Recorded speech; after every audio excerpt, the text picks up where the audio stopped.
Welcome back to another GeekaWhat video, and today I'm doing something very different but also very requested. Rather than a gaming build, it's a productivity build. It's a $350 productivity build for 2016. If you'd like to see all my productivity and gaming builds in US and UK currencies, right from $200 all the way up to $2,000 and pounds builds, then check the link in the description below or in the card section. Now, without any further ado, let's get into this productivity PC build. The CPU I've gone for is an Intel Core i3-6100. It's a brand new Intel Core i3 CPU, and Intel Core i3 really is where it's at for productivity. So what I mean by productivity is your general everyday use. So if it's whether that be schoolwork or work for work, so you Microsoft Office, checking emails, browsing the internet, all that kind of stuff, and even some more advanced stuff such as basic photo processing and that kind of thing.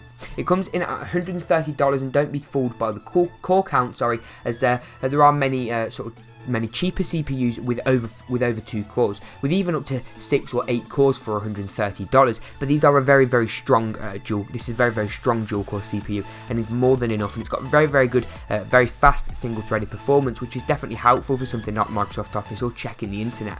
It's a very solid CPU from Intel, and Intel definitely are renowned. And Intel CPUs are what you'll find in office PCs or school PCs, and this build really will excel something like an office or a school PC. For the motherboard, I went for the GeekaWhat GA-H11M-A Micro ATX LGA1151 motherboard. It uses the brand new LGA1151 socket that you'd find with the new Skylake CPUs, which support the new DDR4 memory. It runs on the H110 chipset, which means you aren't really doing any overclocking. However, the CPU isn't overclockable, so there really is no point. Productivity builds, you're not going to need to overclock, because this build is going to be capable for all of those productivity type applications, if you will. The motherboard's very sleek design, nothing too in your face, and the motherboard is responsible for holding and connecting all the other parts together. And for $50, it's a very nice motherboard indeed. Memory, I've gone for one 8GB DIMM of Crucial Ballistic Sport. 8GB really is where it's at if you're a bit of a tab whore, so you like loads of Google Chrome or Firefox or Internet Explorer tabs open. If you've got loads of documents open, you're writing, or big essays and big assignments, for example, 8GB of RAM is going to be more than enough. And you are in a position as well with this motherboard to get another 8GB stick later on down the line, so the identical RAM from the identical place, if you will. Put that in, and you've got 16GB of RAM, so you just shove that in the other socket. For storage, I went for some very fast Western Digital Black storage, so it's faster than your standard 7200 RPM hard drive, but not quite as fast as an SSD. It does, however, give you the capacity, so 1 terabyte of storage to store a ton of documents, loads and loads of images. So if you're running out of room on your iPhone or whatever, then this hard drive has got more than enough space to store everything. Do note that if this hard drive dies, which I believe it's got either a 3 or a 5 year warranty on it, if this hard drive does die, you are going to lose your data. So it is important, as with any PC, whether that be productivity or gaming, to back your data elsewhere to make sure it's safe. But for $65, this hard drive is a very nice choice.